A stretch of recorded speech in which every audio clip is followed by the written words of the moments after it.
watching Dante's Boxing Nation. Woo!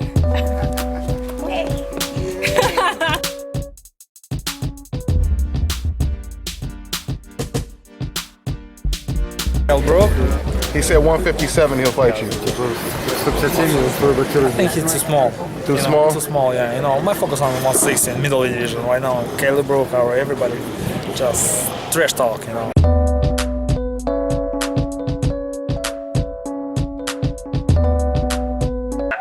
That's what's up. So, everything good on your end? yeah, everything good, man. I'm just trying to get these videos together, man. So, man, Golovkin. What fucking clip you got, nigga? Oh, what's up? I'll save it for the video. It's all good. We recording right now. So. Nigga, what a fucking video you had. Oh, he's too small. 157, he's too small. Yeah, you know that's kind of hard. That makes it kind of hard to sell the fight when you say something like that. You know. Oh, man. Man. That was a hell of a clip, dude. Man. Hey, For real. that's what. I saw that, I was like, because I had it too, but I forgot about it because we did the interview together at the forum, right? That's right. Yeah, we sure did. Yeah. We sure did. Yeah. That was some good shit, man. For sure. Good looking, man. I mean, hey, how much is a curveball is this though, man? Hey, it came out of nowhere, Dante, but, you know, I tell my subscribers that, it's like that beautiful woman you see in the club, right? You're like, damn, I want to meet her my wife, right? And Yeah. then you find out she got 3 kids. You're like, oh, shit, fuck it. You know what I mean? It looks good on paper. Everything looks good on paper, man. Yeah. You know, like, the promo looks good. Derek Brooks got 43 abs. Triple G got 24 knockouts in a row, I think it is, or whatever the number is. Yeah. In reality, Yeah. Derek Brooks ain't been hit by a 160-pounder, man. Yeah. You only want 70-80% of sparring. That getting hit by a 180, 170 kid, fight night, truth. Hey, Forget about it. You but- know, but listen, but I'm gonna say this though, Fred. I mean, I've always believed the main fight, of course, you know, me and I think the majority of boxing fans from day one, we wanted Golovkin versus Ward. Once I realized that wasn't going to happen, I said, you know what? If he's, you know, okay, he said he want to unify the titles, so I'll see if he can unify the titles. Right now we know he can't unify the titles because at least right now, Billy Joe Saunders, he doesn't want the fight. Danny Jacobs, you know, he's saying a couple different things, but, you know, he said he may be ready after the Sergio Mora fight. So I said to myself, if we can't get Golovkin versus Lara, I personally wouldn't mind Golovkin versus a Kell Brooks fight. You know, if worst case scenario and you can't get any of those other guys. And I don't know. It's going to be tough, Dante, because remember, Triple G is moving forward and throwing punches, man. Yeah. I think Kell Brooks has a step, but it's a slim one because, man, it's like it looks, you know, it looks good on paper, man. It looks great on paper. The aesthetic is beautiful, man. Yeah. She got a fake ass, she got fake titties, she got cosmetic surgery. And let me tell you, your kids will not look like that. It's not going, man. Kell Brooks will look amazing. He's going to talk the part. He has the accent. I say this as a straight man. He's a good-looking kid. You know what I mean? It's in his hometown. But the outcome will still be the same. I think it'll be 24, 25 knockouts in a row. I think he's a lot more durable than Willie Monroe and the Waves of the world. But at the end of the day, I can't see this guy. 12 rounds. 12 rounds is a long time, right? 12 rounds. And you know what? You know, I think about everything. My initial reaction was like, where would it came out of nowhere? Kind of like Khan and Canelo, right? But when you look at it, it's like, damn, they playing the same game. So who was right in the Canelo? You know, who was right? Yeah. You know, they were playing chicken with one another. You know what I mean? And the only good thing one of the good things I will say is that the fight will be at 160. It's at the limit. Yeah. And Kell Brooks won't have a problem making that fight. So. But I wouldn't be surprised if Kell Brooks got hurt though. If Kell Brooks what? If Kell Brooks got hurt, I wouldn't be surprised if he got Oh hurt. no! Oh, of course. Like before the fight, I wouldn't be surprised. Oh, you think he might pull out? I think, man, he ain't seen enough tape. Yeah. Man, Peter Quillen, Gabe Rosado said that Triple G is a motherfucker, and it was somebody else. Oh, Andre Burton said the same thing, and I've seen him 3 times, I think. He's amazing in person, man. I've seen him 3 times. In person. I watched him. Oh, I feel you. I watched him spar. And yeah. I watched him hurt some light heavyweights, cruiserweights. I mean, no doubt about it. I mean, Golovkin is a beast. There's no doubt about that. And it is a hell of an uphill battle when you think about the fact, and I said that in my video, Kell Brooks is not only fighting the middleweight, but he's fighting the strongest middleweight in the division. They're stronger than all of the other middleweights. So I would say he's the strongest. He looks the strongest, I would say, at least. Oh. But here's the semantics of the problem, of the thing. Why didn't they do this with Ward? Why did they push Ward to Kovarat and Triple G down to HBO I'm talking about? Why did they push Triple G down to 147 and push Ward up to Kovarat in terms of who they fight? Yeah, I'm excited to ask Peter Nelson that question because there's so many storylines to this. You know what I mean? Like they don't want HBO don't want their stars to fight each other. You know what I mean? Being Canelo, Triple G, and you know what I mean? They playing chicken with one another just to prolong it because they don't really have a budget this year. That's why Terrence Crawford and Postal is on pay-per-view. And Bob Arum is losing money, and you know. And this fight is so bad, Canelo, that they're promoting his December fight right now. Yeah, that is bad. I mean, I'm telling you, man. Like I said earlier, I like the fight. I personally like the fight just because we're used to seeing Golovkin in there with Dominic Wade, with Willie Monroe, with Rubio, Adama. So it's like, I mean, that's why, like I was saying in my video, it's almost a shame when you're basically saying, hey, man, I like this step up, but unfortunately, it's a step up when it comes to a welterweight. I mean, it's like me looking in my refrigerator, and I want something good to drink. I'm used to, I don't know, sodas and Gatorade and all kind of shit, and all I got in there is water and milk. But I'm thirsty as hell, so maybe I pick the milk over the water. You know what I mean? And that milk almost tastes like soda because I'm so damn thirsty. Yeah. So I mean, that's pretty much how this situation is. I feel like if you compare what we've been getting before, this seems like an interesting fight. I mean, we are clamoring for a Triple G fight, though. I will say that we are clamoring for one, and on paper, it looks beautiful. Mm-hmm. It looks spectacular. Even the picture that they took to begin the promotion was amazing. Yeah. You know what I mean? And Dante, how can a 157 guy stand up to Triple? I saw, man, Triple G had so much confidence, so much power. He allowed a 160-pound guy to hit him the last 2 times I saw him. Me and Willie Monroe and Wade. He's like, hit me. Come on, hit me with your best shot. And truth be told, he's only fought one top 10 guy, Kell Brooks. Yeah, and it is kind of ironic the more we talk about the size disparity when you really think about the fact that the biggest killer, at least that's the perception, that this guy Golovkin is the biggest, hardest puncher, and then you even have Canelo Alvarez, who's considered a huge puncher, has a lot of power, right?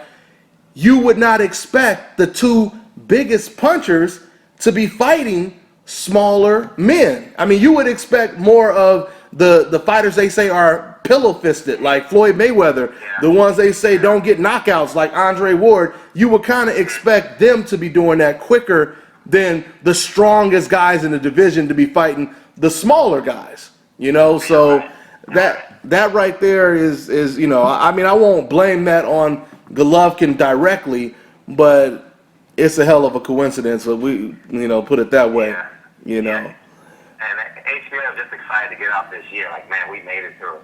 Like,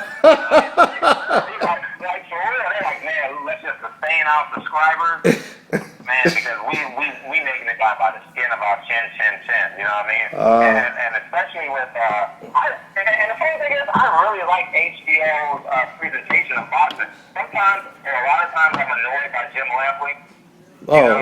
Completely. But you know, I want to say this one thing, Dante.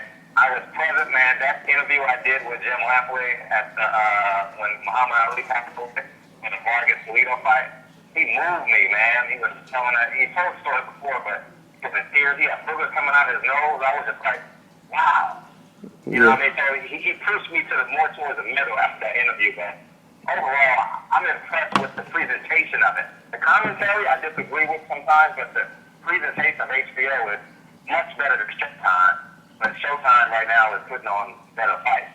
It's not even you know, competitive right now. It's not even close right now.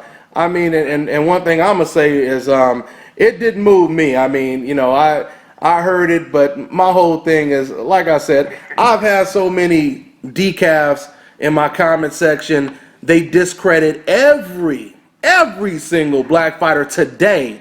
But then they will praise the shit out of Muhammad Ali. I mean, this is my whole thing. If you have to go all the way back to 40, 50, 60 years for one black fighter that you really admire and respect, I don't buy it.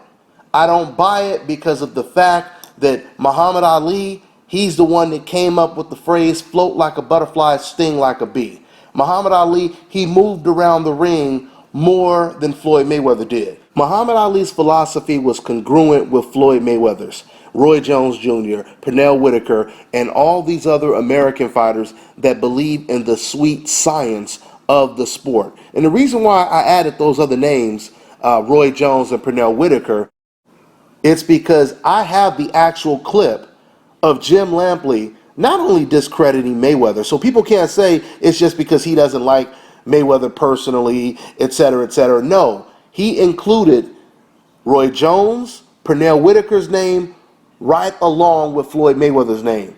And he said he didn't really care too much for their style. And I'm paraphrasing, but you guys can watch the clip. But this is the gist of what he was saying. He said fans don't really want to watch fighters like Floyd Mayweather, Roy Jones Jr., and Pernell Whitaker, despite them being good enough to advance all the way to the #1 spot in the sport of boxing. And he actually said that, okay? So it doesn't make sense to me that you like Muhammad Ali, but you don't care for Pernell Whitaker, Floyd Mayweather, and Roy Jones Jr., who works right next to Jim Lampley when they call fights today. That is no different than me telling you right now my favorite fighters are Jake LaMotta and Rocky Marciano, but I can't stand Gennady Golovkin.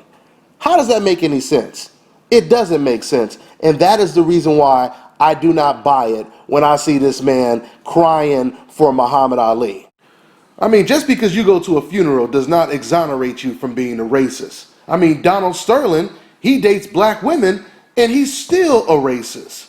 Yeah, because the whole thing is Muhammad Ali, as far as I'm concerned, he was going against other fighters on a coincidental list. You know what I mean? It wasn't like he was beating down Rocky Marciano, Golovkin, Pacquiao, and all of these guys. It is hard for me to believe that if Muhammad Ali was here today and he was talking all that shit that he talks, but he was saying it about Golovkin, he was saying it about Pacquiao, he was saying all that kind of stuff. We heard what he said about Joe Frazier, you know what I mean? Well, imagine him saying that about Manny Pacquiao, just hypothetically, if they're in the same division. I could see Jim Lampley talking so much shit about Muhammad Ali on the fight game and all that other stuff because it's different, you know what I mean, when you're talking about the coincidental list versus the Gennady list.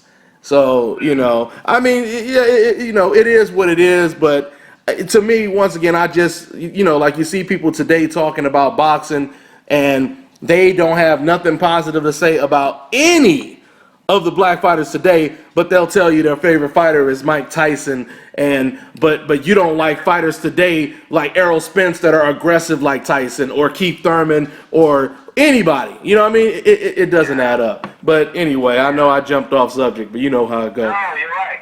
And you mentioned Errol Spence. Now, the catch-22 is, did he do this to avoid fighting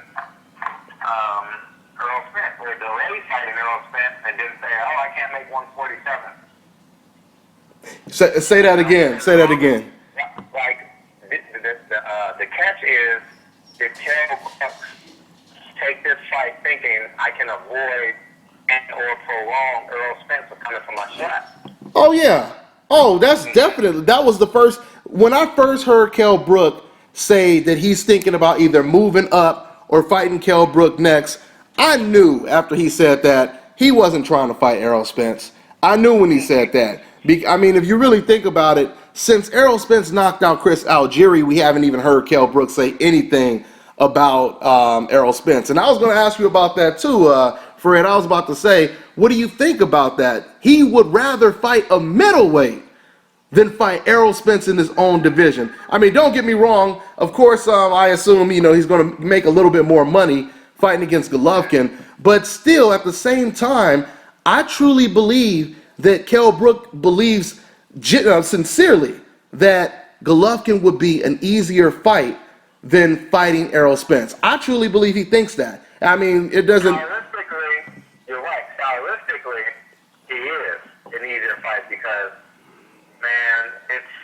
Errol Spence is that 25-year-old kid, man. I don't know how old he is. I'm just saying he's that young lion. Yeah. With all that testosterone, he's not setting his ways, and he don't truly know who he is as a boxer. He just knows he's one of the most talented boxers in the world. He don't know, like, well, I think he does everything in the ring. He does his footwork, he does boxing, he fights the power, he goes to the body, he goes to the head, he throws the 1-2, Smith throws another 1-2. So he has all that. Whereas you see the older fighters, they do what they do to win the fight, like a Floyd Mayweather, like Oscar De La Hoya late in his career. You know, they just do what they do in a late round just to win the fight and get out and get that check.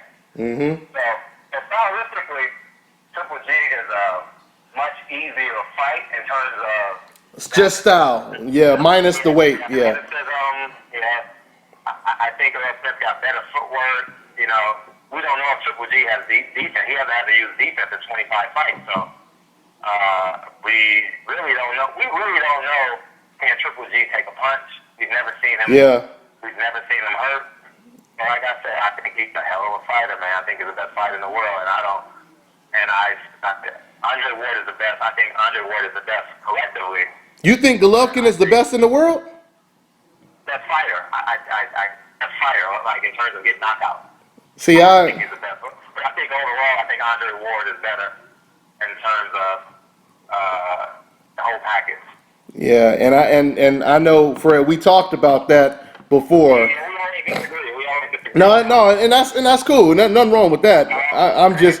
I don't believe in, you know, separating fighter versus boxer, because that gives, you know, a lot of fans more of an excuse to take away credit from certain fighters. If someone like Floyd, when Floyd, you know, when he's the best boxer in the world, now people they can say stuff like, oh, well, he's not the best fighter though. But listen, man, when you get in that ring and your job, you know, is to hit someone in the face and not get hit, that is a fight. You know what I'm saying? Yeah. That is a fight. I mean, because we don't. Another thing too is we really, like you said, we don't know how Golovkin is going to deal with adversity. We don't know how he's going to react when he gets staggered for the first time, or when he hits someone and they can walk through his power and they can hit just as hard as he can hit. We don't know how he's going to adjust in a situation like that, and we also don't know what he's going to do when he moves up in weight. Because one thing we do know is when Golovkin fought against Lemieux, keep in mind, that was the first time he was fighting like a real hard power puncher that was supposed to be aggressive. And you see he already changed his style and he fought more cautious. Now, now just imagine if he moved up 2 weight classes, because he was doing this against Lemieux.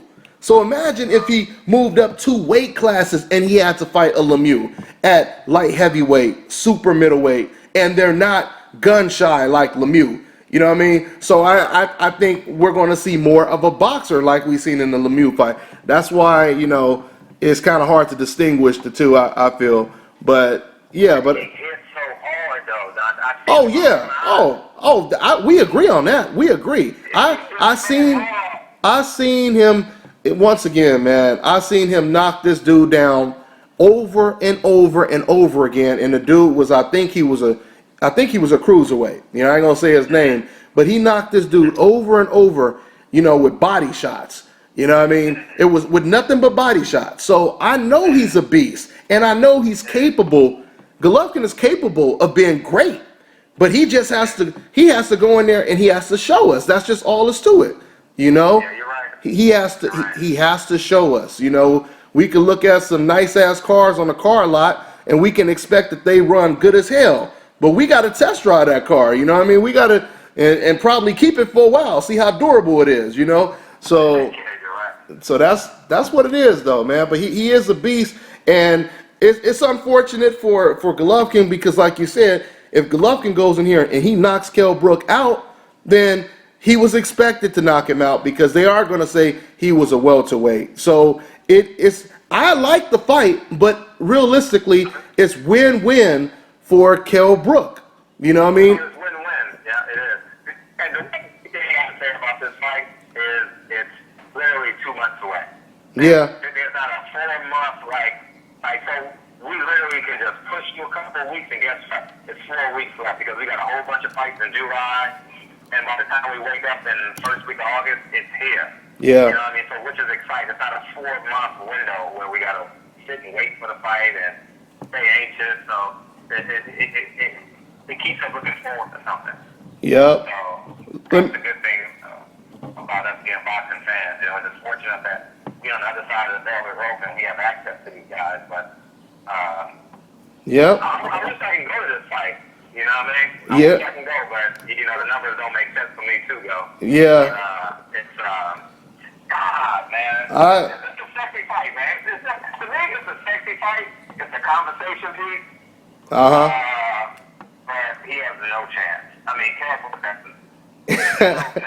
Man, he has no chance, Dante. Yeah. You know, Hey, I mean...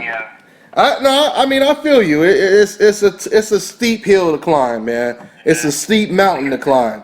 You know, if they were, listen, I'll tell you this right now, though, Fred. If they were both naturally the same size, who would you be picking? If they were naturally the same size? Yeah. If they both were naturally the same size, they got the same resume. Yeah, but I would say if they were to, pretty much. I mean, I say resume, but I would say based off the Sean Porter's last performance, I would favor Kell Brooks.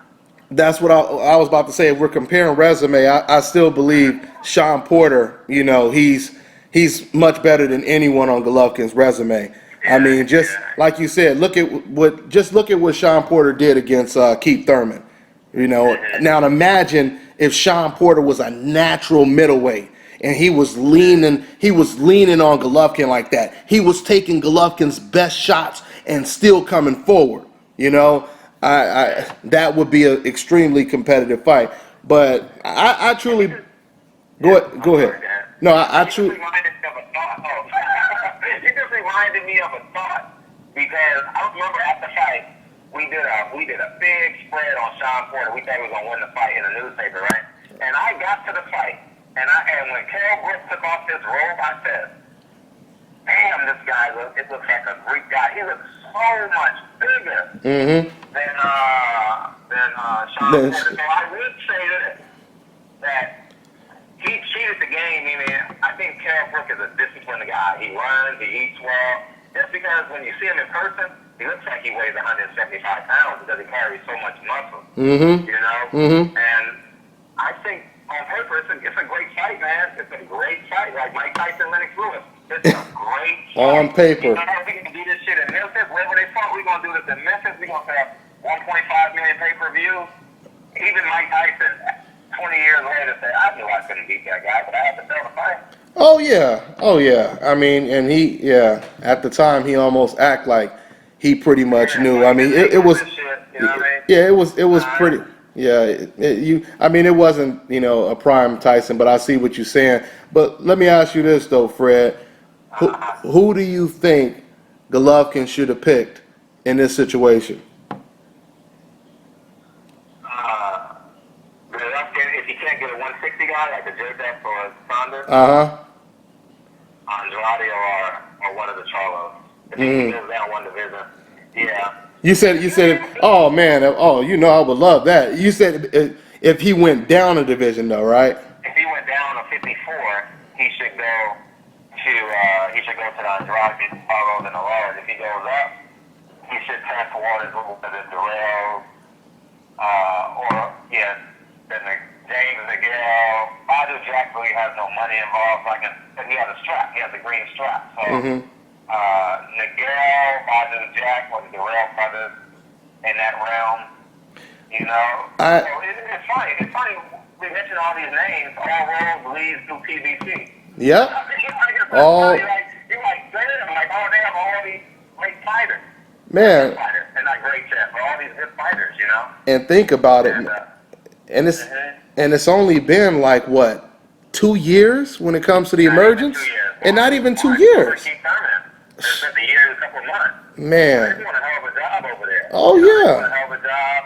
And actually, come to think about it, Tom Rothman is doing a real good job. They're not making the money they want. Because Triple G can't, but they're doing a real good job with Triple G because keep in mind he's 35, 36, 34, somewhere in there. Yeah, they're doing a good job at protecting him.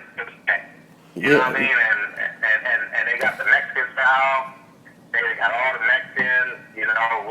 If you're an anti-fighter, I'm talking about marketing.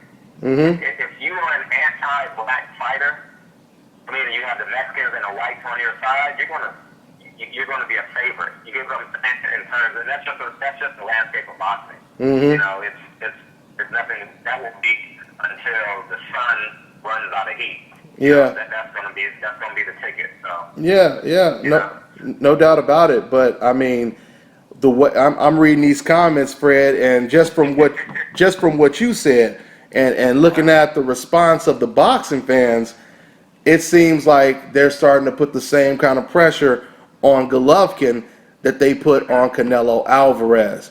And you're right. Yeah. I mean, every single comment is, cherry pick, and even like I say, regardless if I say I like the fight, a lot of the fans, they are extremely disappointed because once again, this is the big bully in the division. This is the big monster in the division.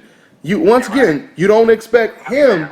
Yeah, you expect him to be taking on the bigger, tougher guys, because he's one of the big guys, So, I think the pressure, and I said it before, Canelo deciding not to fight Golovkin, it kind of screwed both Canelo and Golovkin, because now Golovkin, he has to go elsewhere to try to become a star, and eventually he's going to have to step up in competition and take a risk to become a star, So. I mean, you're next. I mean, Triple G should just fight Chocolatito next.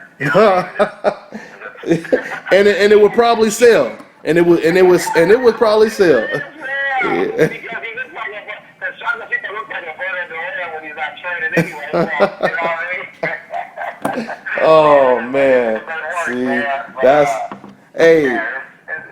It's exciting because we don't have any really strong fights this week, but after next week we got Deontay Wilder, we got Carl Frampton. Yeah. We got something to look forward to, man. But and I'm you think it's a good fight. I'm glad you think it's a good fight. Yeah. I don't think I think it's just a sexy fight. I think it just looks good. Yeah. That's it. Yeah. Like Terry Norris, Sugar Ray Leonard. I remember that as a kid. He beat the shit out of Sugar Ray Leonard, if I'm not mistaken, right? Wait. Well, say it again one more time. You said who beat Terry Norris. Remember didn't Terry Norris beat the shit out of Sugar Ray Leonard? You said?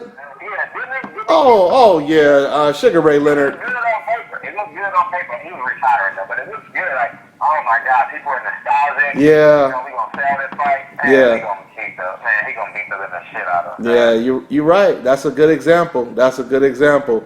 I mean, yeah, maybe. He ain't got enough, man. He don't have enough, man. He don't have enough.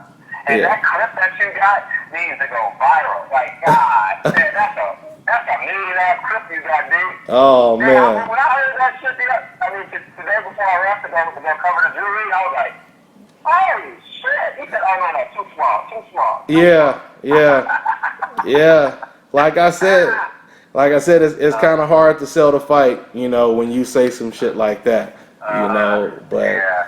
Then Tom Lawful might even pay you to not even promote that shit. For real, because that's like because they're trying to say that, but it's a pay-per-view across the pond. You know what I mean? yeah. Oh wait. Did you say they're trying to sell it? This is not gonna be pay-per-view, is it? No, but I think, remember, Sky Sports was all they pay-per-view, if I'm not mistaken.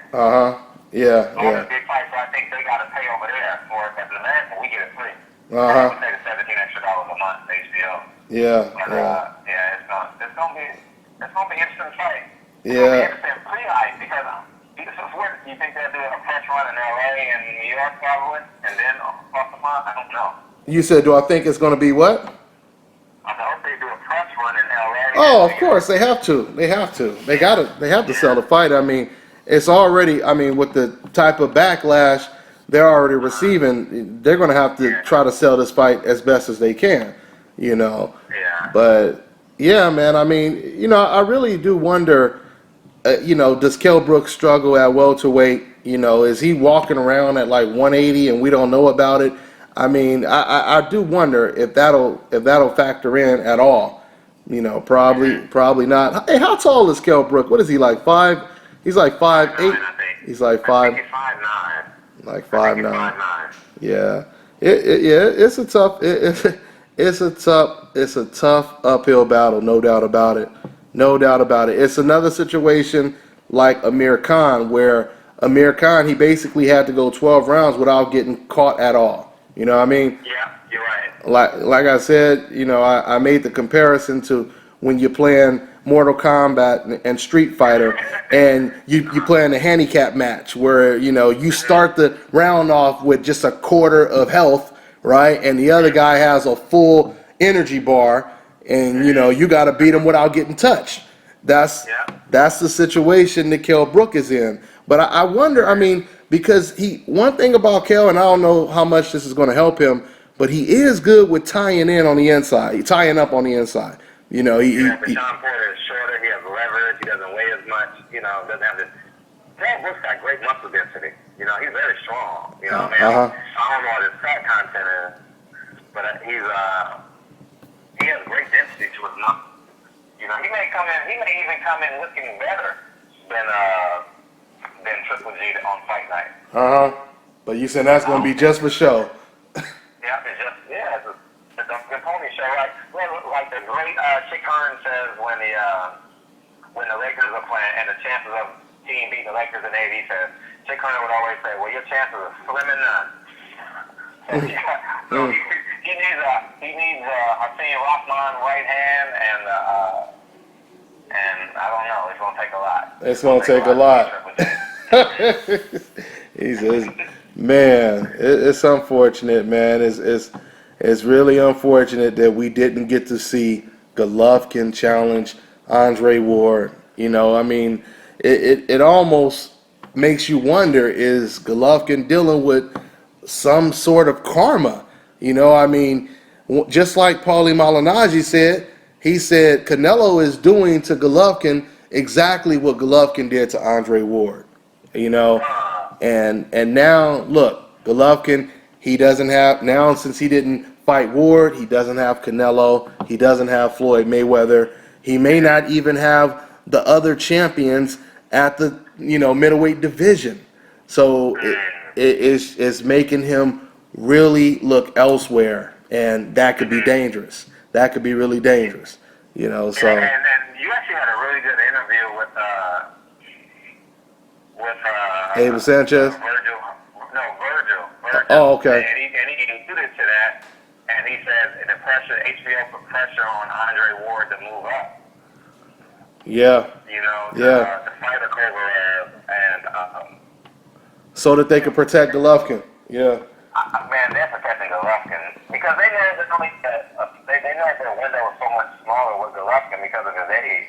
Uh-huh. You know, and once Golovkin loses, it's over. Like when Mike Tyson got beat, it's like, although he was still Mike Tyson, the invincibility is gone, like the public perception of him. So, you know, he's still in the room, but it's air, not helium. You get what I'm saying? Like, it's not, it don't have that, I know what you mean.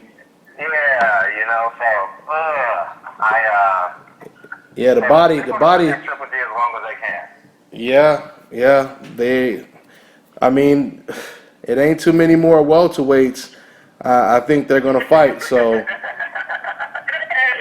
we know how these guys are taking on welterweights and they taking the fight, man. Yeah, and they taking the fights. So, hey, American is work here. You know what I mean? He got knocked the hell out.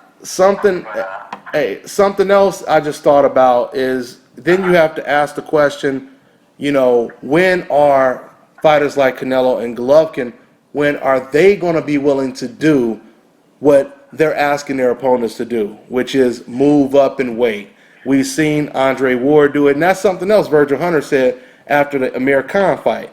He said, you know, we stepped up in weight to take the challenge. Now let's see Canelo do it. And many people, they're going to ask that about Golovkin as well. All right? I mean, I know he wants to unify the belts, but if you can't unify the belts and there's nothing else at the middleweight division, we see Kell Brooks move up to fight you. So that means Golovkin could easily move up to 168 and fight the best fighters at 168 eventually, right? So Yeah, you're right. yeah. But that's our job too. That's our job. Oh, absolutely. You know what I mean? Absolutely. That's our job. Like, hey, okay, now we see you. You convinced the public that this is a good fight. Now we need you to take the Brooks. We need you to be great. And you know another thing too, I just thought about right now. Triple G cannot be a pound-for-pound king now. No, He can't. not without the opponents, not without the Sugar Ray Leonards, the Mayweathers, the fighters that basically propel your career. No. Yeah, he's not a pound-for-pound. He's not a pound. He can't be a pound-for-pound king. You know what I mean? And it's Dante. This is gonna be fun to talk about for the next 9 weeks or 8 weeks, however long it is. It is such a compelling fight because it looks good. Yeah. You know what I mean? Yeah. But Kim Kardashian has a fake ass, guys, and it's not real. Oh, I'm trying to man. tell y'all, it's not real. He doesn't have the power or Yeah. the sustainability or the durability to hang with the Triple G. Yeah. And I would be, you know what? I would be glad to be wrong, because he took the fight, not because I don't like Triple G. Oh, of course not. Yeah, of course not. Oh man, the biggest upset of the year this far. You know what I mean? Yeah. That would be shit. Yeah. But Yeah. it's gonna be fun to talk about for sure, man. And so now Canelo is gonna fight Liam Smith, but in actuality, they should be pushing. They should sign a contract like Ward, yeah. A 3-fight contract, and we fighting at the end of the year. Yeah, of course. And the fact that Canelo didn't do that, it clearly suggests they're really not that interested in taking a Golovkin fight. I told you, like I said in my video, I interviewed Canelo Alvarez's trainers, and they said they're not planning on moving to middleweight for at least another 2 to 3 fights, and they said maybe, you know, so that don't sound too promising to me. So No, you're right. yeah, I mean, to me, and once again, if Golovkin were to step up in competition and let's say beat someone, not Kell Brooks because everyone is expecting him to beat him, but if let's say he were to beat Danny Jacobs, if he were to knock out Danny Jacobs or something like that, if Canelo wasn't willing to fight him before he stepped up in competition, why would he be willing to fight Canelo after he knocks out even better competition and he doesn't look exposed? He doesn't get exposed. You know what I mean? So yeah, It makes a whole lot of Yeah, it makes a whole lot of sense. So yeah, I don't think that fight is going to happen, but I think this this is going to affect both Canelo and Golovkin if they don't fight each other, because they have to look for another Canelo or Golovkin to fight. You know, so yeah, man, we'll see, man, we'll see.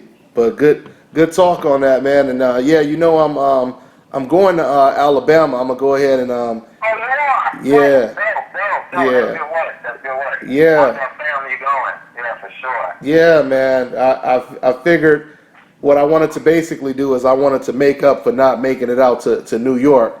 So I said, yeah, That's exciting stuff. yeah. I'm excited for that fight too. We're gonna have a fight party Oh, in okay, LA for that one. okay. Yeah, we're gonna have a fight party. So that should be exciting. I would be remiss not talking about what's going on since I'm in black press and we're both in black media. Of course, of course. I'm watching it. I'm watching it right now as you talk. I'm watching the breaking news right now on MSNBC as we talk right now. But It's like I've done a handful of videos on my channel, but what I want people to fully understand, Dante, Huh. is it is impossible for me to view life as not a black man. of course not. Right? And people say, oh, you're playing the black card. Oh, you're doing this. Oh, you're doing that. And that's to try to silence you, and that's just a tactic to try to silence you. Racism happened in the 60s or slavery ended in 1865, but when in actuality, systemic racism is still here, and I am so proud. Like, I was in LA, the game, and Snoop Dogg had a march. They met with the mayor today. I'm so glad now that it's sad you got to continuously take lives for us to have an action. But I think cops killing 2 people in 2 days, I should say assassinating and executing 2 black men in 2 days, it woke a lot of people up. In addition to waking black people up and wanting them to pick up arms and fight, whether it be physical or whether it be mental or whether it be however you want to fight spiritually. White people are like, damn, this shit really happened. Yeah. Asians are like, this shit really happened. Or Armenians are like, damn, this shit really happened, Because you can't go through life that this shit don't exist. Of course not. The past 2 days is what has been worldwide news, Dante. Oh, of course. And we both have boys, you know what I mean? And it's, at the end of the day, we want the world to be a better place because we got to leave it. We can't. If Walt Disney can't stay alive, we sure can't.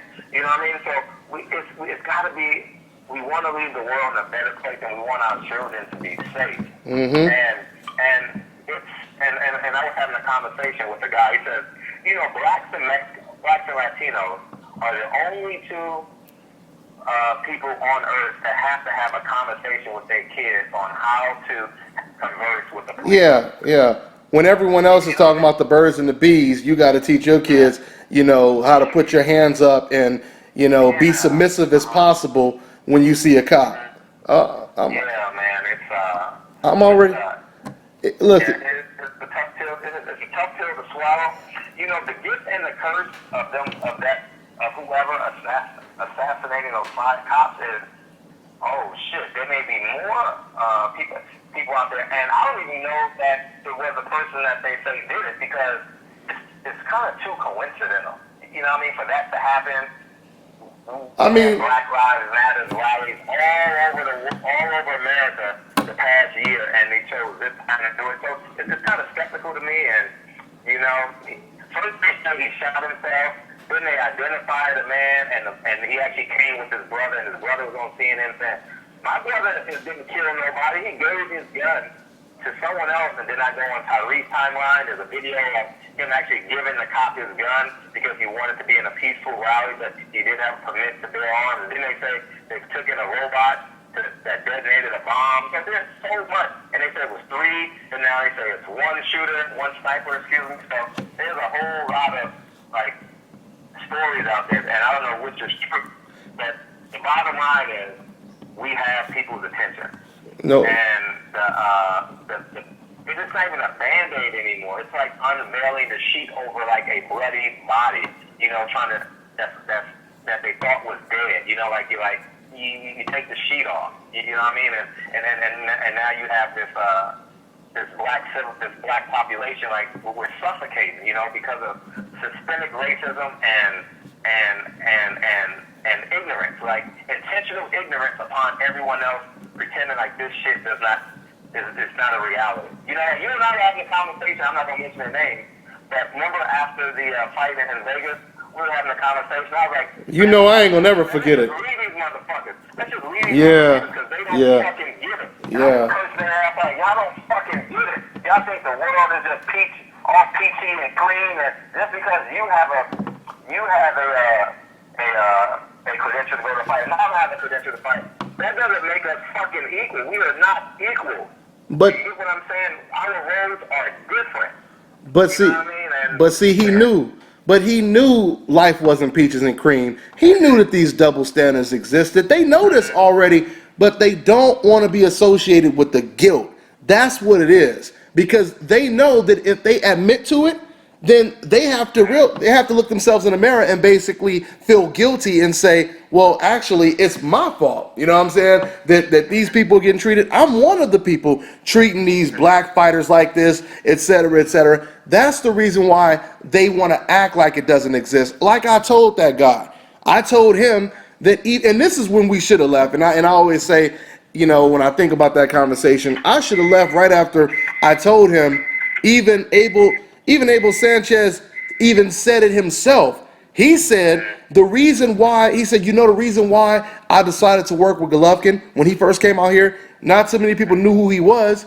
I decided to work with him. You know why, Dante? Because he was white. And I knew that he would sell. You got a guy with power and he's white. This is what Abel Sanchez told me. So it's like what, and he just sat there and he shook his head like, no, I don't want to believe it. I don't want to believe it. That's what people do when it comes to these police shootings. This is the reason why I say the coincidental list obviously goes way beyond boxing. You know, and we seeing that right now on TV right now. And you have the same type of people outside of boxing that do the exact same thing. They play ignorant, they play naive, and they try to act like it doesn't exist. And all this does is exacerbates the situation.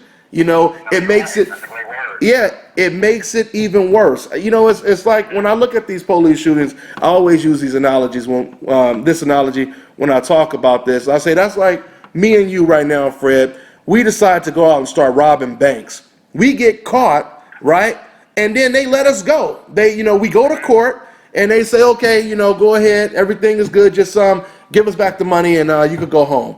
And me and you, what we gonna do? We gonna look at each other like, what? So we gonna keep robbing banks, right? Yeah. We're gonna keep robbing banks, and this is exactly how the cops, they look at these black lives. You know, when they watch the news and they see Trayvon get killed and all these other people get killed, Alton Sterling and whatnot, when they see them get killed and they see the cops don't even lose salary, they don't even lose a day at work, that makes them other racist cops say, oh man, this is something I've been wanting to do all my life, right? So that encourages them to do it even more. So the great thing about, and I don't know if great is too strong of a word, but the great thing about what we sing, like you said, it's a gift and a curse. The fact that you have these killings and then you have, cops getting killed. If you really think about it, it was only a matter of time, because once people realize that protesting and hashtags is not getting us nowhere, eventually somebody is going to say, let's fight fire with fire. You know what I mean? Yeah. And then once the other side, once they see that someone that they feel closer to, that someone that they identify more because that person looks more like them or whatever, once they see that person getting hurt, that's when they say, oh, you know what? Now I see what they were talking about. This is wrong, right? So I look at it this way, when we seen them cops, get killed, we don't want to see anyone get killed, right? But the way the media and everyone feels when them cops get killed, like, oh, we got to find these guys. We got to find these guys right away, et cetera, et cetera. We're not going to stand for this. That's exactly how they should be reacting when innocent people get killed by cops. You know what I mean? Because we're supposed to. I mean, if you really think about it, you can almost look at it this way: a cop should be getting punished even more because we're supposed That's to. what I said all the time. Yeah. Yeah, we on the same page because we're supposed to trust them. When a criminal is chasing us with a gun and or whatever, or we're running to the police. I need you to help me. I need you to help me. That's the main person that's supposed to be that we're supposed to trust. So, so that's why it's offensive to me when I hear the media say stuff like, well, now that these cops got killed, now, we lose, they're going to lose the trust that they had, for the citizens, et cetera, et cetera. Wait a minute. The trust has been gone a long time ago when it comes to protecting and serving, right? So the bottom line, Fred, is if they start reacting and treating, those innocent black people that get killed by police the same way they treat, the victims or the suspects that killed the cops, then this problem would be gone. It's annoying when you keep hearing people say stuff like, how do we fix this problem? Man, this is the easiest problem in the world to fix. It is. And you know what the sad truth? No, not the sad truth. I mean, when a butterfly effect crosses the railroad tracks, and then they start paying attention. Like for example, Hillary Clinton and Donald Trump didn't give no press conference. How can you not have a press conference about back-to-back killings and you're running for president? That's an excellent point. So you mean to tell me you don't need the black vote? Hillary Clinton, you think that you have the black vote already because your husband is Bill Clinton and he was quote-unquote the first black president, which was ridiculous because he smoked marijuana? Yeah. You know what I mean? And because she do the dab, what is it, the dab or whatever? And she can't even dance. She can't dance. She was a stupid Lion boy with no booty. But yeah, man, it's exciting that all eyes is on what can we do now. Like for real. Like now it's like, what can we do now? Yeah. And we have the attention of people who were not paying attention. Yeah. And, I mean, we use the ignorance card. Go ahead. And something else too, Fred, because I'm listening to, the analysts and everyone on TV talk about this, and they keep sitting over here, what should we do? What should we do? It amazes me that no one has ever said, on TV, have any of you guys ever thought about the fact that you have black cops, you have Latino cops, you have Asian cops, because they was talking about the training. Maybe it's the training. Maybe they're just not trained. Okay, so what are you saying? Are you saying the Latino cops, the black cops, the Asian cops are trained better? Because they're not killing white, unarmed kids by the thousands, by the hundreds. You know what I'm saying? So, I mean, it's only common sense. If you just look at that right there, that tells you what time it is. And on top of that, a lot of these police shootings, they happen in demographics in cities where a lot of times, like Missouri, for example, where Michael Brown got killed, that area was like 75% black, right? So why don't they try to do a little bit of an experiment and say, you know what, let's put, cops, police officers of their peers, in this area, and let's see if we get the same type of stats when it comes to police shootings, right? Because because we know white cops in white neighborhoods, we don't see these type of alarming numbers of unarmed, white people reaching for their wallet or, getting killed, right? So let's experiment a little bit. You got cops pulling off their body cam, their body camera and all that kind of stuff now. That's a fraud. You know why that's a fraud? Because they went in, I'm talking about Austin Sterling, because they went in and took the surveillance from the store. Mm-hmm. So now they're going to release piece by piece to try and frame this kid into, he probably was drunk, Of course. He put the gun, so they're just framing him as we speak. Of course. In a court of public opinion, because keep in mind, the jurors come from where he was killed. Mm-hmm. That county or that city, so their job, they can give a damn about what America thinks. they got to convince the local news in that region and those 12 jurors that they're going to put in that trial and be like, oh, he's guilty. He was guilty before the cops even assassinated him or executed him. He shot that kid like, 6 to 12 inches away from his head. Mm-hmm. Yep, he sure did. That's an execution. Yep. That's execution, man. And I'm excited to be a part of what we do next. You know, I'm definitely excited, man. I love to fight, man. So I'm definitely excited to be a part of this, man. And you know what I'm saying? Because in the school system, they do the teacher next door program. Mm-hmm. You know, where you get a discount on a home, and you're able to live in the area where you actually teach, because they want to inspire people who look like you that go to that school. And it's the same thing that they should do with police officers, man. Police officer next door, and you know, and it's Look, you're right, man. You're right. But like I said, I mean, obviously, all they have to do is look at the stats. Look at the stats and ask yourself. I mean, for the naive that don't obviously see it, just look at the stats and ask yourself, why are no unarmed white people getting killed, getting shot 40 times like Diallo, getting shot 6 times like Sterling? You know, 52 like Sean Bell. Yeah. 52 times like Sean Bell in New York. Exactly. You know, like you brought up the dude we talked to, who, by the way, we ain't gonna mention his name, but he's one of the reporters that you guys probably watch on YouTube. But for sure, he is a big caller. yeah. But his type of ignorance, him being or acting, I ain't gonna say being naive, acting that naive is exactly why these problems continue to escalate. Because people, they want to act like it doesn't exist. You know, when you put heat on the situation, and I mean everyone, not just black people, but when everyone puts heat on the situation, when the situation goes from national news to worldwide news, that's when the pressure is strong. You know what I mean? That's why we got a Trayvon Martin trial, even though we got no justice. But we got that trial because of the pressure, because everyone was talking about it, you know?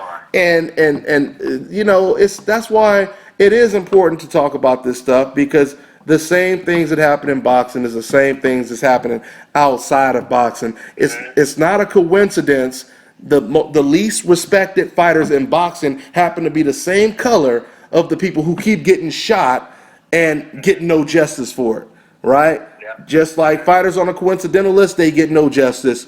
You know, they asked Floyd Mayweather to fight Manny Pacquiao. He fights Pacquiao, then they turn around and say it was the worst fight ever. You got ESPN saying, oh, it was boring, and we blame it on Mayweather only. Not Pacquiao, but only Mayweather. You know, it was the worst fight ever. No justice. It's the same thing, you know, it reverberates, you know. So, yeah, man, the bottom line is we got to keep talking about this stuff, and that's the reason why we always speak the truth when it comes to this boxing stuff. You know, that's why people like me, you know, Fred, Barbershop Conversations, when we interview these cats, we ask them the tough questions, and when we report the news, we expose the double standards, and each one teach one. You know, we want everyone to start doing this. We don't want to be the only ones doing it. That's how you get justice, and you know, and that's what it is, man. That's what it is, man. So, but yeah, man, I think we pretty much covered everything, man. Shit, I don't even know. It says 59 minutes and 2 seconds. It takes too much of my time, guys. It ain't. It's not even showing the timer on here. But I think we started. It's been about an hour. About an hour and a half, probably. Yeah. Oh man, that's the real work right there. That's the real work right there. But yeah, man. But yeah, it's so funny too, because it's like, as I'm talking to you, I'm watching it on TV, and I was thinking about the shit. I mean, because you can't help but to think about this while we're talking about this. It's impossible, right? It's it's a good thing, you know, we talk about this. And you know, before you know, let you go, I will say I really do hope that everyone gets the message from what happened in these last 2 days. I just hope everyone gets the message, you know, and there could finally be, you know, a ceasefire on both sides, because we don't want this to turn into what it looks like right now is a race war. I remember it was funny too, and this reminds me of boxing, because we hear this all the time, where, you know, people, they deny the facts, they deny stuff that they don't want to admit is the truth, and then as soon as they deny it, all of a sudden a boxer comes out and he completely confirms everything we already knew, and we like, I told you that happened last night. You know, when I was listening to, you know, the pundits and the reporters, they were basically trying to act naive, and they were saying, oh, maybe it had nothing to do with the Sterling shootings. Maybe this was, you know, ISIS. Maybe this was terrorists. They in so much denial because they don't want to, you know, admit that this may have escalated because no one, you know, nipped this situation in the bud. And then as soon as that reporter said that, it was like 10 minutes later, and Chief Mike Brown, you know, he started talking, and all of a sudden he says exactly, you know, what we already knew, that this person, he was talking about he wanted to kill police officers. He's talking about he wanted to kill white people in retaliation. He was tired of what's been going on with all the shootings, et cetera, you know, and regardless if you think that maybe it was other people involved, or maybe that story, you know, maybe there's more to the story. The bottom line is there's no way you could sit over here and say that had nothing to do with retaliation. There's no way. It's no way, you know. So yeah, that's pretty much all I got to say on the situation. But Well, it's an ongoing. You and I should have to further this conversation. You know what I mean? In addition to. yeah, oh yeah. Yeah, I mean, just to keep it going. You know what I mean? I mean, I think the irony of the catch is we're in a better place in terms of the conversation, but it took too many lives to get here. Mm-hmm. Yep. You know, there's too many children waking up on Saturday morning. They got to play catch with their mother. You know what I mean? Like that's not cool at all. Yep. You know what I mean? And we have to do our part. You know, like I was yelling at the other day. I was mad at Kevin Hart the other day because I was like, 2 black kids just got killed. We give you all our money, and you posting about partying and stuff like that. And you're the only celebrity on my timeline that I follow. Oh, I mean, you're the only celebrity that hasn't posted anything about 2 black kids being assassinated. Mm-hmm. You know, I was just livid. And then he did a commentary today, and he didn't choose what side he was on. He just said, "Oh, just stop." He didn't say, you know what I mean? He was trying to stay in the middle because he don't want to hurt his pocket. Really? You know, and I was kind of bothered. Oh, wow. You got to go to his Instagram and listen. He said something, but it's not like he didn't say Sterling. He didn't say, you know, he didn't say what happened in Minnesota or Dallas. He just said, this got to stop. This got to stop. You know, I'm watching the news. This got to stop. You know what I mean? He was just fearful. You said, wait, you said he did say this got to stop, but he didn't elaborate. Is that what you said? He didn't elaborate. He was talking on a macro level, like he wasn't specific. You know what I mean? But those 5 police officers that were murdered, their kids got to wake up tomorrow Saturday morning and go to soccer with their mom instead of their mom and dad. That's rough. Mm-hmm. You know what I mean? And the same thing in Baton Rouge. Yeah. I mean, that 15-year-old kid that cried on national TV, I mean, he can't go to band practice or, you know, science lab practice without he goes with only his mother now. Mm-hmm. You know, and that's a sad and humbling truth. Mm-hmm. So, yeah, man, it's deep, man. It's deep. But anyway, man. Let me go ahead and wrap this up. I'm gonna be here 2 days trying to break this up. You know, so. Appreciate you calling doing the interview, man. Appreciate it. Hey, for sure, man. Good talk, man. Yeah, tell the people to go to Barbershop Conversation and subscribe, and appreciate everybody supporting, and it's going to All day. sit back and see it. Yeah, Kell Brooks, can he do it? And we'll see what happens on the other side of the fence with these race relations. That's right. And real talk, y'all. You know, once again, there's not too many people out there telling the truth and telling it like it is, confronting some of these hypocrites in the sport of boxing. And my man, Barbershop Conversations, he does that. So seriously, go ahead and subscribe to his channel. And that's what it is, man. So I'll hit you up on the next one, fam. All right, appreciate you, Dante. All right, man. Catch up with you, dog. All right, man. Later.